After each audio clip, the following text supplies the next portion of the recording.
Welcome to WellReadNeck Academy. I'm Sean. I have a certain set of skills that I learned as a private investigator, as a Russian language interrogator in the U.S. Army, as a history major in college, and as a Southern Redneck. Through all my experiences, the most important skill I've learned is critical thinking.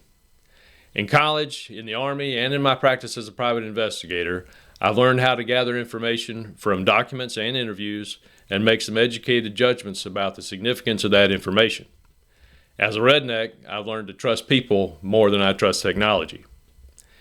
In the military, human intelligence refers to the collection of information from human sources as opposed to technical methods like signal intelligence and imagery intelligence.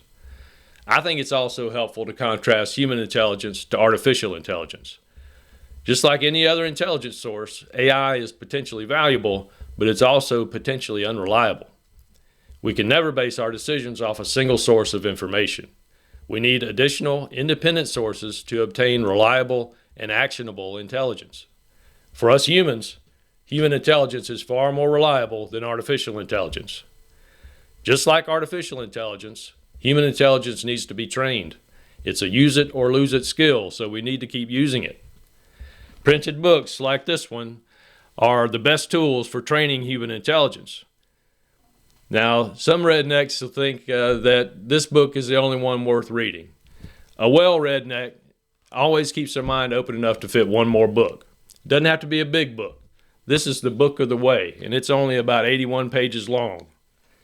If we read to page 71, here's what we find. Ignorance.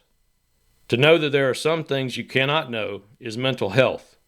Not to know the things you ought to know is illness. The wise man recognizes the limits of his knowledge. The foolish man thinks he knows everything. Is your mind open enough to fit one more book? If so, you're a well-redneck. Please subscribe and leave a comment below to let me know what books you'd like to read together. Thank you for tuning in, and I hope you'll join me again soon. Bye-bye.